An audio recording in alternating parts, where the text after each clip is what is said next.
إذا نرحب بضيفنا من بغداد نيافة الكاردينال إيمانويل. كيف تواجه الطائفة المسيحية اليوم في العراق مخاطر تعرضها لهجمات جديدة بعد التهديدات التي أطلقها تنظيم القاعدة واعتبرها فيها أهدافا مشروعة بعد يومين من مذبحة كنيسة سيدة النجاة؟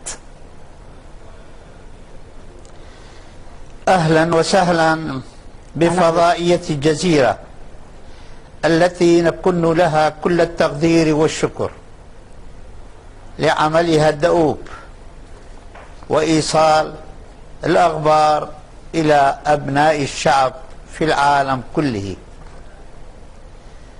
فهي مشكورة ونطلب من الرب أن يباركها ويبارك العاملين فيها ليواصلوا عملهم هذا لخير البشرية كلها. وما أطلبه منها هو أن تكون دوما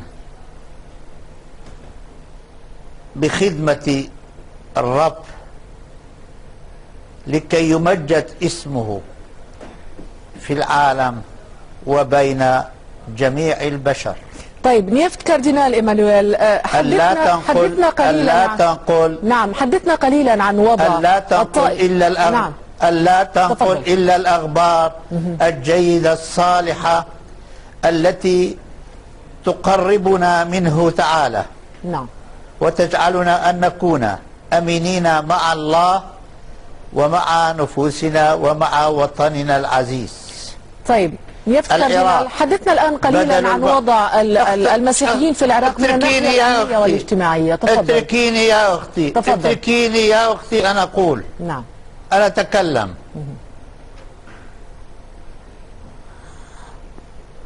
العراق بلد الحضارات، منذ مئات السنين يسكنه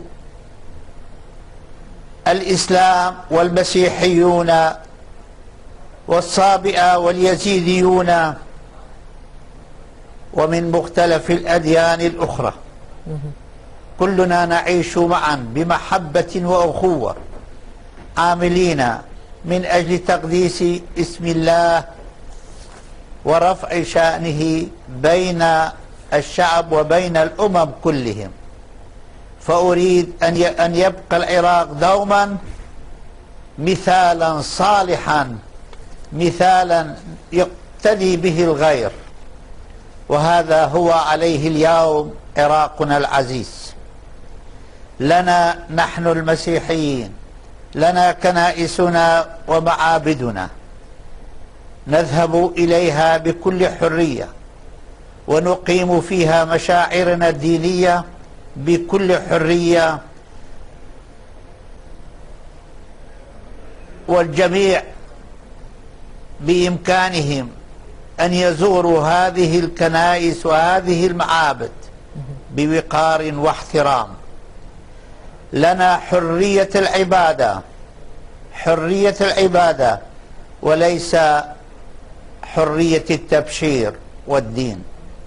نعم، نحن مسيحيين أحرار نكمل واجباتنا الدينية كما يريد الله وكما تطلبه منا ديانتنا المسيحية، وكذلك الأديان الأخرى. لنا حرية العبادة أكرر، وليس حرية الدين. لا يقدر المسلم أن يصبح مسيحي، ولذلك ليس في العراق وفي البلاد الإسلامية تقريبا كلها حرية التبشير. طيب يسكن العراق شعب، يعني هذه الفقرة الضيف المنتصف هي فقرة مخصصة للضيف ليتلقى الأسئلة ويجيب عليها، وإلى الآن ما زلت أنتظر جوابا. كنت أفضل أن تكوني جالسة هنا معي. نعم، وكنا نتمنى ذلك، لكنك تعرف هنا. نعم، تفضلي هنا واسألي وأجيبك. نيافة كاردينال، كنا نتمنى أن نكون أنا لا أعرف من هناك في بغداد، ولكن للأسف مكتب الجزيرة مغلق في بغداد منذ سنوات وأنت تعلم ذلك. ممكن على مكتب الجزيرة أن تكون بالحقيقة جزيرة كما نعتبرها ونقدرها. طيب، حق التقدير أن يكون لها ممثل هنا في بغداد. طيب نيافة الكاردينال وأن يأتي إلى هنا ويسألني. نعم. أختم كلامي وأقول لنا حرية العبادة وليس حرية التبشير. يسكن العراق شعب متآخي محب مخلص لبعضنا بعضا منذ مئات السنين، المسيحيون والإسلام واليزيديون وغيرهم من الأديان والصابئة يسكنون معا وكلنا نحترم بعضنا البعض. طيب نتمنى أن يبقى هذا الجو سائدا بين مختلف إن شاء الله يبقى وسوف يبقى. نعم، لكن إننا باقون على هذه الحالة وسوف نبقى. نعم. وإن شاء الله هذه الحرية يوما فيوما تكون ثابتة راسخة في قلوب جميع العراقيين. هذا ما يتمناه الجميع. نيافة الكاردينال دعني فقط أطرح سؤالا، لأنه منذ بداية فقرة ضيف المنتصف لم أطرح إلا سؤالا واحدا ولم تجبني عليه حتى الآن. سيدي، السؤال هو أنتم الآن كطائفة مسيحية كيف تعيشون هذه الأجواء؟ كيف تواجهون هذه التهديدات في العراق وهذه المخاطر التي المخاطر بالتعرض لهجمات جديدة بعد تهديدات القاعدة واعتبارها المسيحيين الآن أهدافا مشروعة بعد يومين من مذبحة كنيسة سيدة النجاة؟ تفضل بالإجابة. أهداف مشروعة. إننا ولست هنا ونحن هنا قاعد جالسين بكل حرية تسألني وأجيب. تفضل. ولهذا أرجوكم كل الرجاء أن تغيروا أفكاركم التي تجعل من العراق بلد الاضطراب والقلق والقتل والسلب.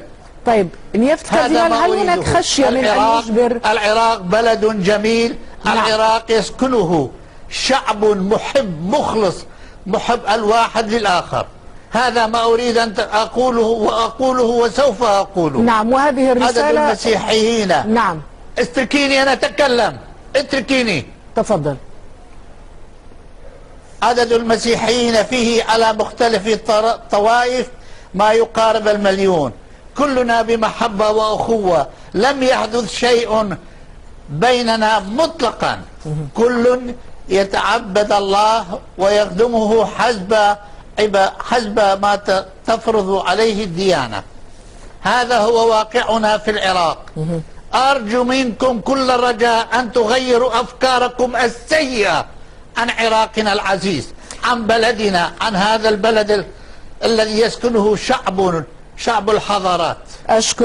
أشكرك الكاردينال إيمانويل الثالث دلي، رئيس طائفة الكلدان في العراق والعالم، والذي أجاب على سؤال واحد في فقرة ضيف المنتصف. كنت معنا من بغداد، نشكرك على مشاركتنا معنا في فقرة ضيف المنتصف، والتي بها ننهي جولتنا الجزيرة منتصف اليوم.